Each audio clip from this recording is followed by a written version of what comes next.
আমার ভাইরা, আমার বন্ধুগণ, আল্লাহ রাব্বুল আলামিন ডাক দিয়ে বললেন, নবী গো,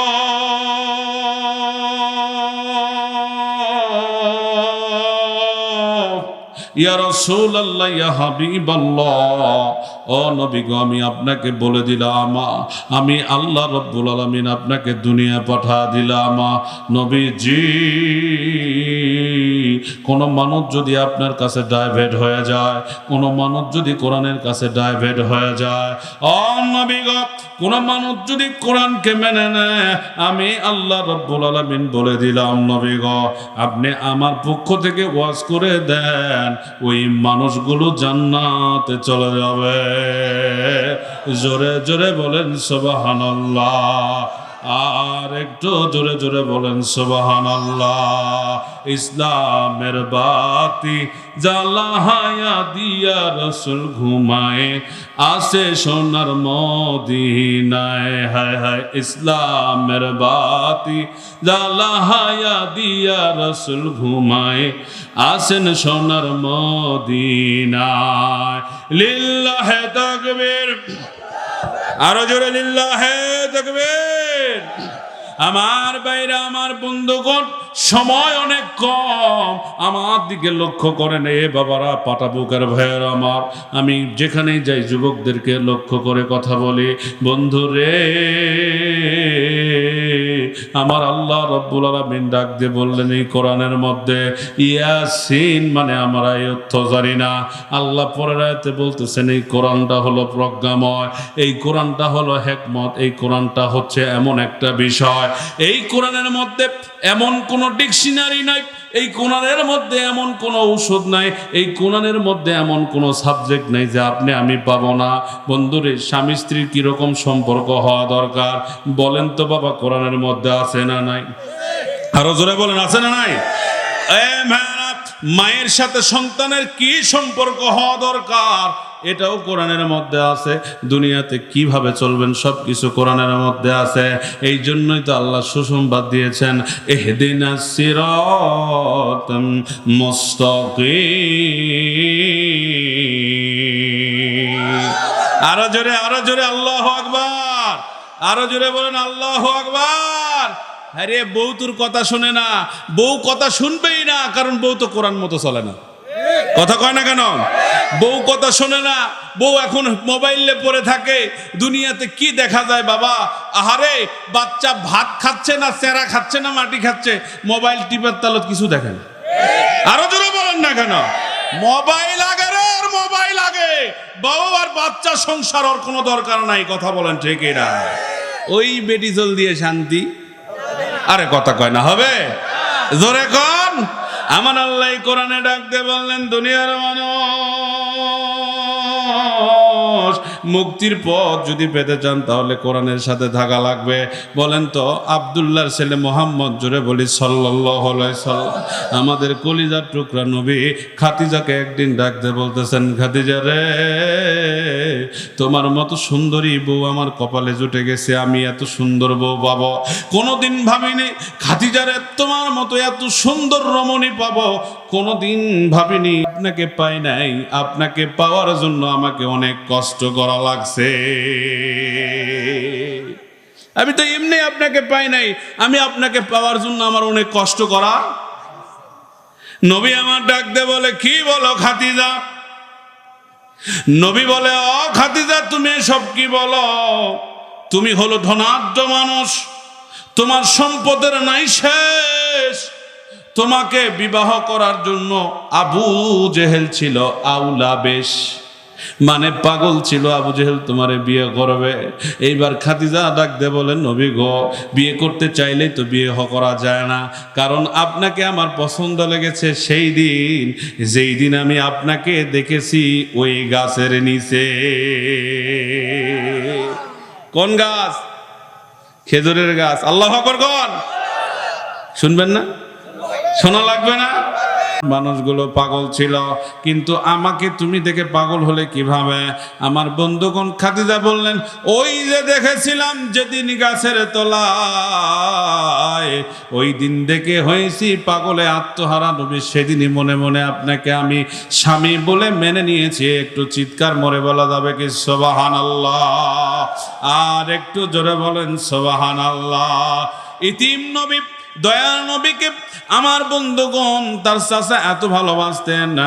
এইবার এই চাচা ডাকতে বলতেছেন, না ভাতিজা, চলো চলো, তোমাকে নিয়ে আমি আমার খাদিজার কাছে যেতে চাই, কারণ তুমি বড় হয়েছ, তোমার একটা দায়িত্ব নেওয়ার জন্য একটা লোক দরকার, তুমি কাজ করে খাবা, তোমার কাজ করা দরকার। নবী আমার খাদিজার বাড়িতে গিয়া যখন খাদিজাকে বললেন, ও মা খাদিজা রে, এই বাড়িতে একজন মানুষ এসেছে, তুমি কি তারা একটু কাজে নিবা? খাদিজা বললেন, কে সে? কুরাইশ বংশের ছেলে, আব্দুল্লাহর বেটা মুহাম্মদ। জোরে জোরে বলেন সুবহানাল্লাহ। দুজানের বাদশা এই মুহাম্মদ ওই বাড়িতে যখন কাজ করতে গেলেন রে বাবা, এইবার কাজ করতে গিয়া যখন খাদিজা বললেন, না আমাদের এখানে কোনো কাজের সিস্টেম চালু নাই, আমরা কোনো লোক নিতে পারবো না, কারণ আমার বাড়িতে অলরেডি লোক আছে, প্রত্যেকটা দফায় দফায় মানুষ আছে, আমি আর নতুন করে কোনো কর্মচারী রাখবো না। খাদিজা অনেক চিন্তা করলেন, অনেকে ভেবে নবীর সাথে তখনও খাদিজার দেখা হয় নাই। খাদিজা বলে দিলেন, ঠিক আছে, যেহেতু আপনি এই কুরাইশ বংশের একজন প্রবীণ মানুষ বলছেন, একজন ভালো মানুষ বলছেন, আমি আপনার অনুমতি দিয়ে দিলাম, আপনি আমার ভাতিজাকে আমার অমুক রাখালের সাথে আপনি কয়েকদিন ইন্টারভিউ দেওয়ার জন্য দিয়ে দেন, ইন্টার্নি করার জন্য দিয়ে দেন। এইবার ওই রাখালের সঙ্গে যখন দেওয়া হলো, নবীজি আমার কতকগুলো ছাগল নিয়ে ওই রাখালের সাথে গেলেন খেজুর বাগানে। বন্ধুগণ, ওই জায়গায় খেজুর বাগানে নবী আমার গেলেন। কতকগুলা কিতাবের মধ্যে এসেছে, সিরাতে রাসূলের মধ্যে লেখা আছে, আমার নবীজি সেই দিন 40 খানা ছাগল নিয়ে গেছিলেন। জোরে কোন আল্লাহু আকবার। হয় নাই? জোরে বলেন আল্লাহু আকবার। 40 খানা ছাগল নিয়ে নবীজি আমার চলে গেলেন।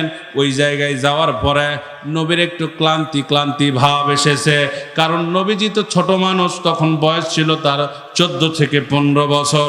যুবক তরতাজা, এই যুবকটা যখন রাখাল হয়ে ওই জায়গায় গেলেন রে বন্ধু, যাওয়ার পরে তার রোদ একটু বাতাস, হালকা বাতাস, এই বাতাসের কারণে নবীজি আমার সেখানে একটু ঘুম ধরে গেল। নবী ঘুমায় গেলেন, আর চতুর্দিক দিয়া ওই 40টা ছাগল ঘাস খাওয়া শুরু করে দিল। হঠাৎ করে নবীজির ওই 40টা ছাগলকে দেখে বন থেকে, জঙ্গল থেকে পশু পাখিরা চলে আসলেন। অনেক হিংস্র জানোয়ারগুলো এসে ওই 40টা প্রাণীকে পাহারা দেওয়া শুরু করে দিলে। নবীজি আমার এই 40টা ছাগল নিয়ে ঘুমাই।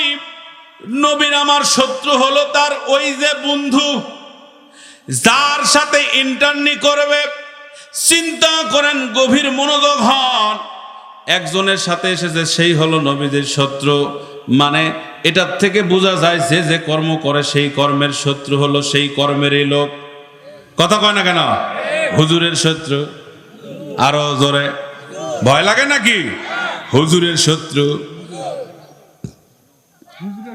বক্তার শত্রু, কৃষকের শত্রু। আরে তোর বাগুনের গাছ কেমন ভালো হয়েছে রে, কি ওষুধ দিছো কত?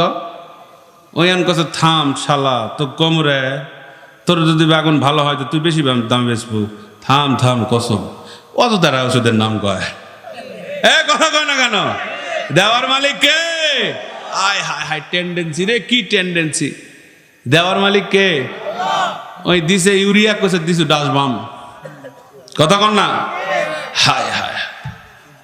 বন্ধুগণ আমার, নবী আমার ঘুমায়।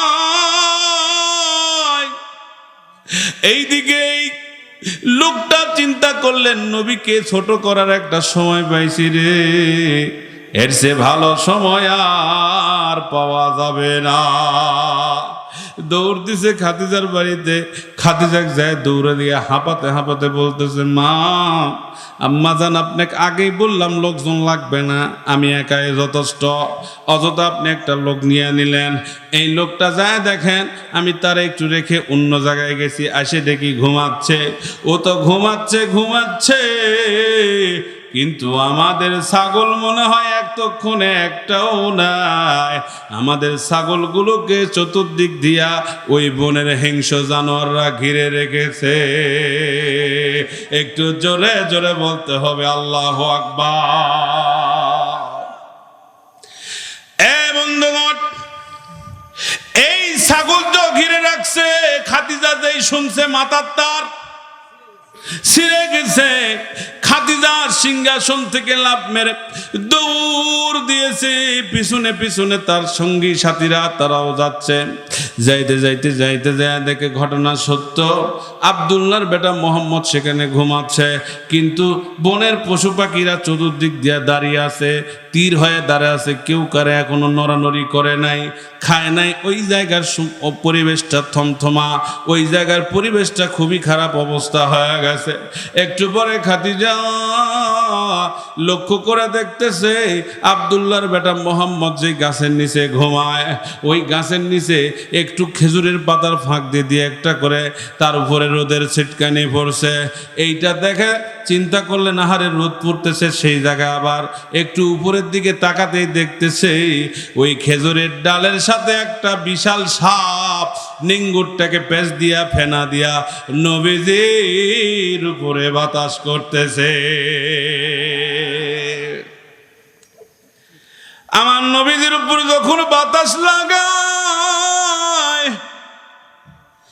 এই যুবক গভীর মনোযোগ, জীবন বেশি দিন থাকবে না, এই জীবন বেশি দিন আপনার বেশি চলবে না।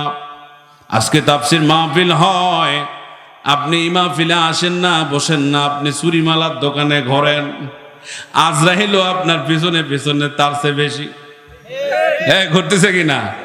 যেদিন পড়বি ধরা, বুঝবি সেই দিন কেউ থাকবে না, সেদিন বুঝতে পারবি কি অবস্থা। কারণ এই পৃথিবীর এক একজনা এক এক লাইনে চলতেছে, আল্লাহ সবাইরে চলার মতো ক্ষমতা দিছে, কিন্তু সঠিক পথ একটা। যত পথ আছে সব পথ বন্ধ, একটা পথই সঠিক, সেই পথই হলো ইহদিনাস সিরাতাল মুস্তাকিম। জোরে জোরে বলতে হবে আল্লাহু আকবার। এ বন্ধুগণ, এইবার খাদিজা আকাশের দিকে তাকায় দেখে, আয় হায় হায় হায়, কি দেখা যায়। আরে ওই আকাশের মধ্যে তাকায় দেখতেছেন খাদিজা কি সুন্দর একটা মেঘ নবীজির উপরে এসে ছায়া দিয়ে দিয়েছে। খাদিজা এবার পাগল হয়ে অজ্ঞান হয়ে জমিনের উপরে পড়ে গেছে। এখানে কথা আছে বাবা, কয়েক মিনিট পর খাদিজার যখন জ্ঞান ফিরল, খাদিজা গিয়ে নবীকে ডাক দিয়ে বলতেছেন, আব্দুল্লাহর বেটা মোহাম্মদ, উঠো উঠো, তাড়াতাড়ি উঠো, তুমি যদি না উঠো তাহলে আমার বোনের পশুরা আমার সম্পদ সব শেষ করে ফেলবে। নবীজি আমার চোখ ঘুষতে ঘুষতে উঠলেন, উঠে ডাক দিয়ে বলেন, আম্মা জান খাদিজা কে ডাক দিয়ে বলতেছেন, খাদিজা রে, আপনার চিন্তার কারণ নাই, ও দুনিয়ার মালিক শোনো, আপনি অফ করে থাকেন, ওই পশু পাখিদের সাথে কথা বলবো আমি নবীজি। নবী আমার ডাক দিয়ে বলে, বোনের পশু রে, বেয়াদবি করলি কার সাথে? বনের পশু ডাক দিয়ে বলে, আল্লাহ জবান খুলে দাও, এই জবান যদি তুমি না খোলো কথা বলতে পারবো না, তোমার নবী আমাদের উপর মন খারাপ করবে। এইবার আমার আল্লাহ ডাক দিয়ে, গো যেই নবীর জন্য দুনিয়া তৈরি করলাম, আখেরাত তৈরি করলাম, যেই নবীর জন্য দুনিয়া তৈরি করলাম, সবকিছু তৈরি করলাম, আমি বলতেছি রে, ভালো করে শোনে নে, এ বনের জঙ্গলের পশুরা, তোদের জবান আমি আল্লাহ খুলে দিলাম। আরো জোরে বলেন আল্লাহু আকবার। কোন সাধনে পাইল তোমার ওগো নবীজি, কোন সাধনে পাইব তোমার, কোন সাধনে পাইব তোমার আয়ো নবী গো, কোন সাধনে পাইব তোমায়। নবী নবী বলিয়া কান্দি উম্মত বসিয়া, কথা বলেন ঠিক কিনা? নবী নবী বলিয়া কান্দি উম্মত বসিয়া, কোন সাধনে পাইল খাতিজা ওগো নবীজি, কোন সাধনে পাইব তোমার। আমার বন্ধুগণ, এইবার খাদিজা দেখতেছেন আমার নবীজি ওই বনের পশুদের সাথে কথা বলতেছে। বনের পশুদের জবান খুলে গেল। এইবার বনের পশুরা ডাকতে বলতেছেন, এই বাবা শুনে নাও, ভালো করে কথাগুলো শুনতে হবে, দিলের কান লাগায়া কথাগুলো শুনতে হবে। বনের পশু ডাকতে কয়, নবী গো, আল্লাহর কসম করে বলছি নবী, আমরা আপনার একটা পশুরও ক্ষতি, আরো জোরে বলেন সুবহানাল্লাহ, একটা বনের পশু আমরা ক্ষতি করি নাই। আমরা যখন দেখলাম নবী গো আপনি ঘুমায় গেছেন, আপনি ঘুম থেকে উঠে দেখবেন আপনার ছাগলগুলো ঠিক নাই, আপনি বিভিন্ন জায়গায় দৌড়াদৌড়ি শুরু করে দিবেন, আপনি খোঁজাখুঁজি শুরু করে দিবেন, আপনার কষ্ট হবে। এই জন্য আমরা সবাই মিলে দলবদ্ধভাবে আপনার পশুগুলোকে পাহারা দিচ্ছি, আপনার পশুরা খাচ্ছে আর আমরা সবাই পাহারা দিচ্ছি। আর আমাদের মনে মনে একটা কথা আমরা সিলেক্ট করেছি, আজকে যখন সুযোগ পেয়েছি গো, আপনার কপালে একটা চুমু না দেওয়া পর্যন্ত আমরা বনের পশু বনে ফিরব না। চুমু লাগাবেন কোন জায়গায়? আরো জোরে কর, কার কপালে? আরো জোরে। হ্যাঁ হ্যাঁ হ্যাঁ, কিন্তু এখন লাগায় কার কপালে? আরে বুড়া পর্যন্ত পরকিয়া করে, কথা কও কি যুগ গেল বারে, বুড়াও পরকিয়া। কেরে তোর তো সব শেষ, তুই পরকিয়া করিস কে? এখনকার মেয়েরা আবার কয় যে সুগার ডেডি ভাল লাগে, টাকা আছে বিয়ে হচ্ছে, কয়েকদিন পর মরতেছে, ওই টাকা নিয়ে আবার আরেক জায়গায় বিয়ে হচ্ছে, কথা কয় না কেন? হায় হায় হায়, এমন যেমন আসলো যে নিজের শ্বশুরের কাছে বেটার বউ নিরাপদ লয়। নাউজুবিল্লাহ বলবেন না? কি আমি মিথ্যা কথা করছি? কি ভাই মিথ্যা কথা করছি? তাহলে এইটার কারণ কি বলেন তো? আজকে একটা যুবকরা এলা তো কয় পাবে না, জেলা যুবক এই 17, 18, 22 বছর পর্যন্ত জেলা কয় পারবে না। 22-এর পর যাদের বয়স, বলেন তো, আগে প্রত্যেকের বাড়ি একটা বাধ্য মানে বাধ্য একদম মানে রাখতেই হবে, সেটা কোরআন শরীফ থাকতো কিনা? আরে কথা কয় না, থাকতো না? আমরা তো বাধ্যতামূলক দেখছি, ছিল কি জন্য আমরা দেখছি, আমরা বিভিন্ন জায়গায় কোরআন খতম করতে যেতাম, বুঝছেন? বাপ মলি তো হুজুরে ঘরে ডাকে, এর আগে ডাকে না, এর আগে হুজুর খারাপ। বাপ মরার পর ওই বাড়ির যেন ভূত না আসে 40 দিনের মধ্যে কোরআন শরীফ পড়া লাগবে, এই জন্য হুজুরে ঘরে ডাকে। এ হুজুর যায় কি কোরআন পড়ে? আরে কথা কয় না কে? হুজুরে যায় কি কোরআন পড়ে? ওরা খালি গল্প করে, আর কই খাওয়া কখন দিবে, কথা কয় না? বলেন না কেন? আমি নিজেও কত মিশা কথা করছি তখন ছাত্র জীবনে। কি পড়লু রে, কি পড়লু, কি পড়ছে তুমি, কটা পড়েছি, কয় পারা পড়ছি? 5 পারা পড়েছি, 5 পাতাও পড়িনি। আরে কথা কয় না? বুঝি না আমি, হুজুরের দোষ এলা সব, আমার দোষ নাকি? হুজুর লেগেছে গা আমার, আমি তো তখন ছাত্র। হায় হায় হায় হায়, ঠাকুররা মারে খাসে হিন্দু ঘর, আর এই হুজুররা মারে খাসে মুসলমানে ঘর। তাবিজের বন্ধু ব্যবসা করে বারে, সব হুজুরক বলতেছি না, আছে না নাই? কেন হুজুররা জানে না তাবিজ হারাম? জানে না? তারপরে তাবিজের বিক্রি করে কেন? এই বিবেক জাগ্রত করেন। এই যে এখানে আসছি, এখানে আমি ইমরান আসছি, চুক্তি করে আসি নাই। আপনারা যা দিবেন ওইটা আমার জন্য জায়েজ। আরে কথা কন না কেন? জায়েজ কিনা? বিষ্ণুপুর বাজার মসজিদে ইমামতি করি, একদিনও বলিনি আমাকে 10টা টাকা দিতে হবে। তারা মাসেই আমাকে হাতের মধ্যে না হাদিয়া চিপে দেয়। আমি যখন না কম হয় মুখ দিয়ে কই না, খালি কই থাকবো না, কিছু কই না, খালি কই থাকবো না। সভাপতি কই কি সমস্যা? না অমুক মসজিদে আমাকে না বেশি দিবার আছে, কটা হামরাই দেবো, সমস্যা কে? কত কয় না কে রে? আরে ভালো কামলার কি কাম খোঁজা লাগে? হ্যাঁ, আপনাদের এলাকা কিছু কিছু কামলা আছে না ভাই? এখন বলবেন হুজুর কোরআনের মঞ্চে এগুলা বলতেছেন কেন? এটাই হলো মানুষের হেদায়েত, তো এগুলা থেকে রাষ্ট্র জীবন, অর্থনীতি, পেট নীতি, রাজনীতি, শিক্ষানীতি, এমনকি স্বামী স্ত্রীর মহব্বত, এর মধ্যেও ইসলাম আছে না নাই? কেরে মিয়া, তুমি সারাদিন তোমার বউ সময় দাও না, তোমার বউ পরকিয়া করবে না, করবে কে? হ্যাঁ, 17 ইঞ্চি একটা মোবাইল নিয়ে দিছিন, আর তুমি বারে দেয় রাত 12টা 1টা পর্যন্ত বাড়ি ঢোকিন না, তোমার বইয়ের কি কিছুই নেই? আবার কথা কয় না, হাসে কা? এই যদি এই কোরআন দ্বারা যদি স্বামী স্ত্রীর মহব্বত হতো, পরকিয়া করার সুযোগ আছে? আরে জোরে কর না কেন? স্বামী প্রতিদিন পায়ের নিজের পানি এনে পাও ধুয়ে দিবে, যদি কোরআন দিয়া ওই পরিবারটা চলে। যদি না চলে, আপনি করে জুতা হামার গাল। তুমি বিড়ি খায় আসেন, তোমার বউয়ের মুখের দিকে মুখ লাগালে তোমার বউ তো কবে পাটার মতো গন্ধ কবেন নাকি? গন্ধ সিস্টেম আছে তো ভাই। বিড়ি ঘুরে মুখ গন্ধাই, এটি কি পাঠার চেয়েও বেশি গন্ধায়? আরে কথা কয় না, জোরে বলা লাগবে, খারাপ লাগতেছে। শুধু কি তাই, নিজের শরীরের যত্ন নেয় না।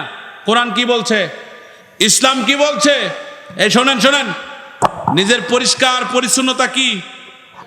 আজোরা কন, পাও তোমার ফাটে গেছে, তুমি পাও ধরেন না। এই ফাটা পাওলে পৌষ মাসত যদি এখন তোমার বউয়ের সাথে শুতেন, তোমার বউ যে ফাটা পায়ের যদি এখন ঘোষণ লাগে, তোমাকে থুবে? লেপের তলে থুবে?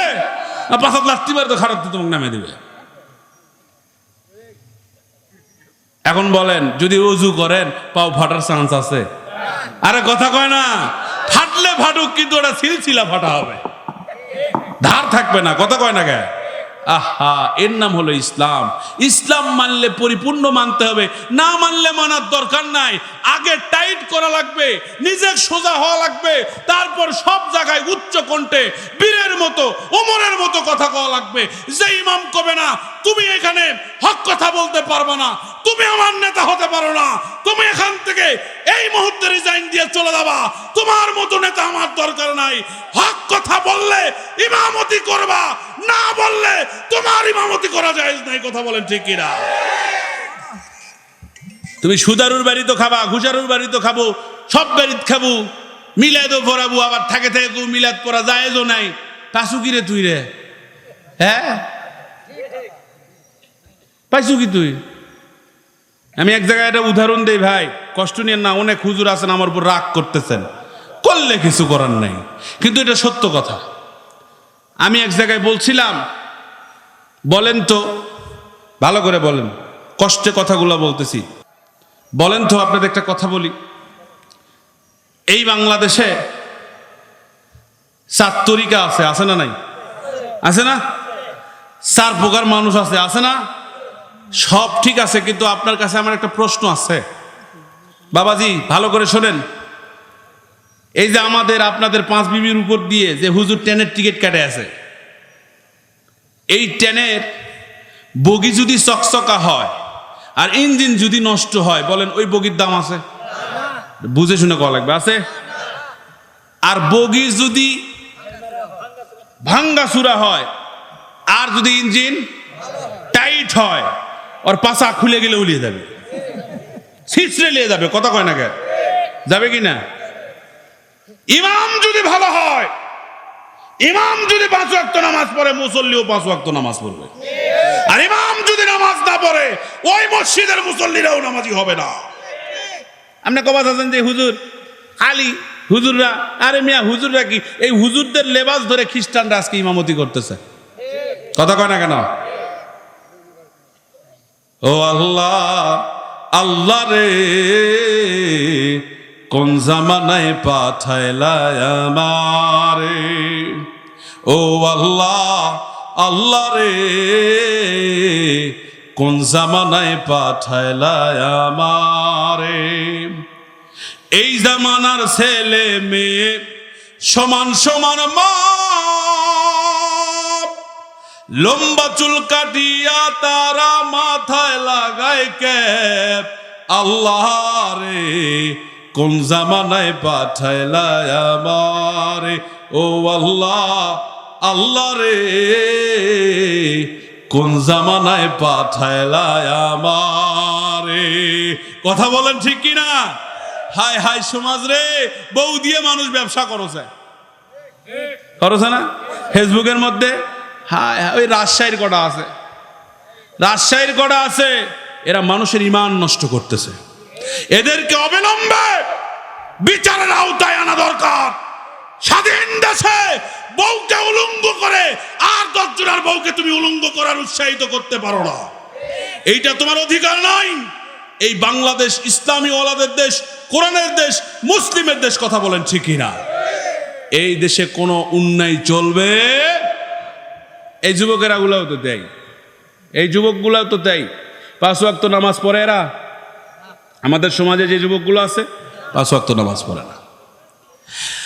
আমি তারে খলিফা বানায় দিলাম, শুধু তাই নয়, আর একবার যদি একটা নবী থাকতো আমি ওমরকে নবী হওয়ার যোগ্যতা তার মধ্যে দিয়ে দিছিলাম। একটু জোরে বলেন সুবহানাল্লাহ। বাবারে, এ দুনিয়া তো বেশি দিনের নয়, এই জন্য বলছিলাম যদি ভালো পারেন ভালো হয়ে যান, অলিদের সহবতে চলে যান, আল্লাহর অলিদের সাথে থাকেন। সবাই স্বার্থলোভী, স্বার্থে আঘাত করলে আপনারা কেউ ভালোবাসবে না। আপনি জামাত করেন, আজকেই জামাতের বিপক্ষে বলেন, জামাত আপনাকে বয়কট করবে। আপনি বিএনপি করেন, এখনই বিএনপির বিপক্ষে বলেন, বিএনপি আপনারা বয়কট করবে। আপনি তাবলিগ করেন, তাবলিগের বিপক্ষে বলেন, তাবলিগ আপনারা বয়কট করবে। একমাত্র দুনিয়াতে রে বাবা স্বার্থ ছাড়া মাও ভালোবাসে না, মাও সন্তানকে স্বার্থের জন্য ভালোবাসে। কিন্তু আমার আল্লাহ ডাক দিয়ে কয়, নবী গো, আমি একমাত্র রব, যে রবের কোনো স্বার্থ নাই, যে রবের কোনো দরকার নাই, যে রব শুধু আমি একমাত্র রব, যে রব আমি আমার বান্দাকে নিঃস্বার্থভাবে ভালোবাসি। আমার বান্দা যখন নামাজে দাঁড়ায় আর দাঁড়ার পরে বলে, আল্লাহ আমার হয়ে গেছে, আমি তো পাপ করছি, মাফ করে দাও, আমার আল্লাহ কয় আর বলতে হবে না, লজ্জা দেশ না। কোনো দাড়ি পাকা, কোনো চুল পাকা লোক যখন হাত তোলে আল্লাহ কয় আর বলা লাগবে না, আমি আল্লাহ নিজেই তোমারে মাফ করে দিয়েছি। আলোচনা করলে অনেক করা যায়, যায় কি না? মানলে অল্পতেই যথেষ্ট। আপনার মসজিদের ইমাম কি আমার চেয়ে খারাপ কথা বলে? আরে কথা কয় না, প্রতি শুক্রবারে কথা বলে। বাবা, আমি একটা গল্প শোনাই। আমাদের খুব কাছের মানুষ, চকভারুনিয়া পীর সাহেব, মরহুম কোরবান আলী সাহেব, তিনি আমাদের মাঝিপাড়া, জয়পুরহাট ভাতশা মাঝিপাড়া গ্রামে যখন একটা ওয়াজের মঞ্চে সভাপতিত্ব করতেছিলেন, ভালো করে শুনবেন। সভাপতিত্ব করার সময় একজন সুপার সাহেবকে, নাম বলবো না, আপনাদের খুব সুপরিচিত ব্যক্তি, সেই মঞ্চেও ছিল। এই যে আপনাদের এই পাশের ঈদগাহ মাঠে নামাজ পড়াতেন মরহুম আব্দুল মুমিন সাহেব, চিনেন তো আপনারা? উনি মারা গেছেন। উনি আমার শ্রদ্ধাভাজন ওস্তাদ সমতুল্য দাদা হয়। আমি যখন তো ওনারা যখন মিলাদ পরে বেড়ায়, আমি তখন ছোটোবারে প্যান্ট পিন্দা শিখিনি, ন্যাংটা হয়ে বসে থাকতাম। আল্লাহ তুমি আল্লাহর ওলিগুলোকে তুমি কবরে তাদেরকে মাফ করে দাও, সবাই বলেন আমিন। আল্লাহ তুমি এদেরকে জান্নাত নসিব করো, আমিন বলেন। মোমিন সাহেব কিন্তু ইসলামের অনেক খেদমত করছে, বিভিন্ন জায়গায় দূরে দূরে সাইকেল নিয়ে যায়। এখন তো হুজুর ঘরে ঘরে হয়েছে, তখন তো হুজুর ঘরে ঘরে ছিল না, কি ছিল? তো একজন সুপার সাহেবকে আমার হুজুর কেবলা বললেন, বাবা তুমি আলোচনা করো। তোমার সময় 5 মিনিট। সুপার সাহেব আলোচনার মাইকে বসেই বলল যে আমার হুজুর আমাকে 5 মিনিট সময় দিয়েছে, আমি আর কি বলবো, আমার বলার কিছু নাই। কি ভাই সমস্যা? আপনি দয়া করে আপনারা সবাই আমার জন্য দোয়া করবেন বলে নামে গেছে। হুজুরের জিনিসটা মাইন্ডে লাগেছে। হুজুর সাহেব এখন মাইকটা নিয়ে বলতেছে, নামাজ পড়ো, রোজা করো, পর্দা করো, জাকাত দাও, হজ করা লাগবে, কারো সম্পদ মারো না, মিথ্যা কথা বলো না, ওয়াজ শেষ। ওয়াজ আছে? আর এ কথা কেন ওয়াজ আছে? এটাই তো আল্লাহর ওলিদের ক্যারিশমা। সুবহানাল্লাহ বলবেন না? এখন কেবা মৌলভী বেটা সুপার সাহেব আর ওয়াজ আছে বা? খুব লজ্জা পাইছে বেচারা। আরে হুজুর কয় কি? তাহলে হুজুর বুঝালো, ওয়াজ তো আমরা সবাই জানি কম বেশি, মানি কয়জন? কথা কয় না কেন? মানি কয়জন? ওই একই এরিয়ার মধ্যে 2টা মানুষ ছিল, একটা হলো কোরবানি আলী সাহেব আর একটা ভণ্ড মুজিব। বলেন তো দুজনের কদর কি একরকম? আর কথা কয় না একরকম? কার কদর বেশি? হ্যাঁ, কারণ কি? সে আবেদ বেশি, আল্লাহর গোলাম ছিল সে। আর একজন কি জানে বেশি, কিন্তু ভণ্ডামি বেশি ছিল। এই জন্য বাবা আল্লাহর ওলিদের কাছে বায়াত হতে হবে। হক্কানি ওলিদের কাছে বায়াত যতক্ষণ না হবেন, ঈমান ততক্ষণ পাকা হবে না।